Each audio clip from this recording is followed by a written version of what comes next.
So now it's time to hear from you. We know when it comes to buying, renting, refinancing, so many of you have a lot of real estate questions. So we're giving our Metro Residential viewers the mic. We hit the streets in order to get your questions. And then we'll give you all the answers. Here's the 411. In a city like New York, it's hard enough to get around, let alone navigate the ins and outs of the real estate market. Luigi Rosabianca is one of New York City's top real estate attorneys. Really, few attorneys know real estate like Luigi. So when it comes to answering your real estate questions, he's our expert. Luigi, hi, how are you? Great, Jeff. How are you? I'm doing well, thank you. Good to see you. We got a great question this week. You ready? Love to hear it. Here we go. Hi, my name is Len Tobin. I live on the Upper East Side. My question for the day is, when do you expect the residential real estate market to come back to where it was from a couple of years ago? Aha. Well, the crystal ball. Luigi, do you have this crystal ball? Because I'd love to know, when is the market going to start coming up again? Well, I guess the only way to predict the future is if we look to the past. Uh-huh. Real estate, like any other environment, is cyclical.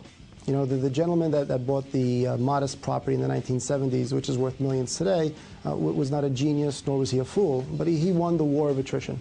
So I think in the long term, it's been proven that in New York especially, real estate will always work.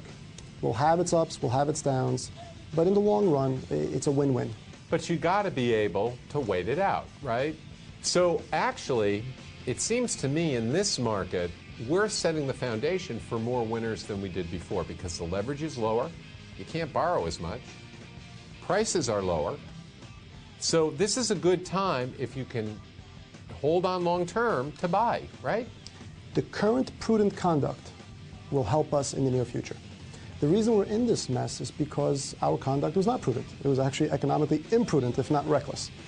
Borrowed too much money at too high a price and expected it would go up forever. Over-leveraged. Over-leveraged.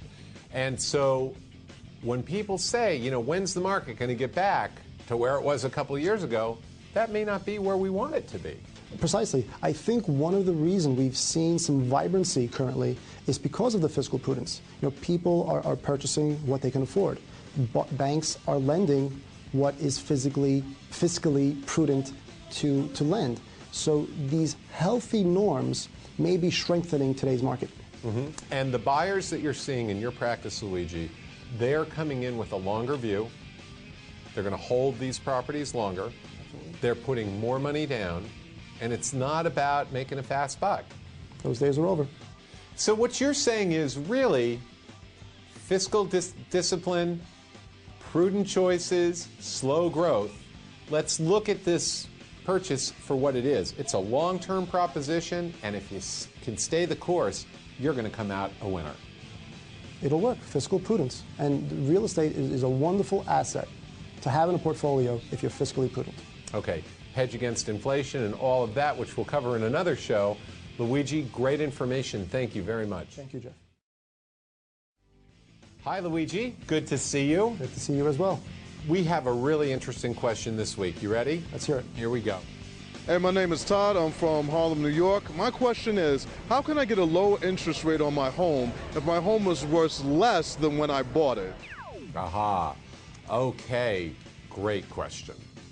Luigi, we've got property values that have softened over the last couple of years. Tremendously. And we've got borrowers who are at much higher rates than where the market is today. Is there any way to capture that lower rate even if your house isn't worth maybe even as much as your mortgage is? What can someone do? Jeff, this is a problem that we're dealing with almost on a daily basis in my office.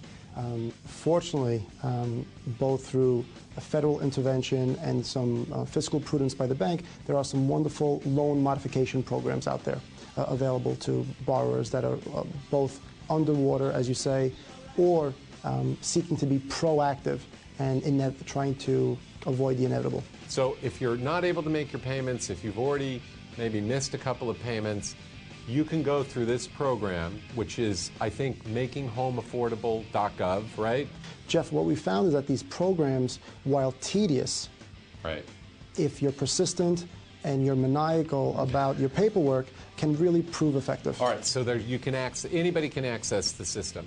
Absolutely. So what you're saying is that through these government programs and through this website, makinghomeaffordable.gov, I may have the ability to use an interface to find out if I can qualify, if I'm under distress, a modification, and if I'm just looking to refinance because the bank won't let me because I've lost value in my property, do a Making Home Affordable refinance. Jeff, before waving the white flag, I think you should entertain these options. So, Luigi, if all of this fails, if you try and get a modification, if you try and go through the program, makinghomeaffordable.gov program, and it still won't work, what do you do then? At that point, you roll up your sleeves and you try to make it work. We have to survive. You try to sell the house, put it on the market. You attempt a short sale via your same lender. There are various options out there, none of which are attractive.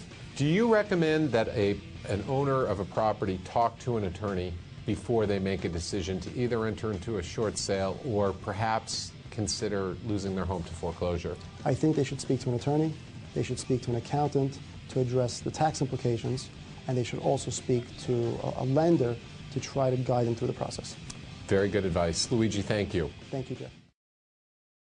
Luigi, it's great to see you. Great to see you as well, Jeff. Okay, the question today, I can tell you, is one we have been inundated with. Really? Ready? Let's hear it. Here we go. Hi, my name is Joe Murray from Hawthorne, New Jersey. And I was wondering, why do banks make it so hard to buy a short sale home? Don't they need the money? Aha. Luigi, the home is on the market as a short sale, which means what? Basically, the owner, the borrower, is asking his lender to take less money than he actually has outstanding on his loan. And the reason is, it's just not worth as much as he owes. There's no equity. He's so to speak, upside down. Okay. So we get this question constantly. Listen, the house is on the market as a short sale. I met all their terms. I agreed to pay the asking price. I forwarded all my information. 4 months, 5 months have gone by, and I still don't have a contract. What is going on, and why is this happening with short sales? It's a true problem when entertaining any short sale. You, the buyer. Me, the seller, has a relationship that I need to resolve with my lender. So unfortunately, you become the distressed third-party beneficiary of my financial distress. So once I can sort things out with my lender and go through the short sale application and get it approved, then I'll be able to sell it to you. I see. So the fact that a property is on the market as a short sale doesn't mean it's ever going to sell. Well, you would like to think that I, as the seller, would have done my homework and at least started the short sale application process. Unfortunately, most sellers don't do it until they have a bona fide accepted offer from you, the purchaser. So then it's just a tedious 6-7 month ordeal. So the bottom line is, when you hear short sale, Buyer beware. Buyer beware. There may be an opportunity there, but you're going to have to be patient.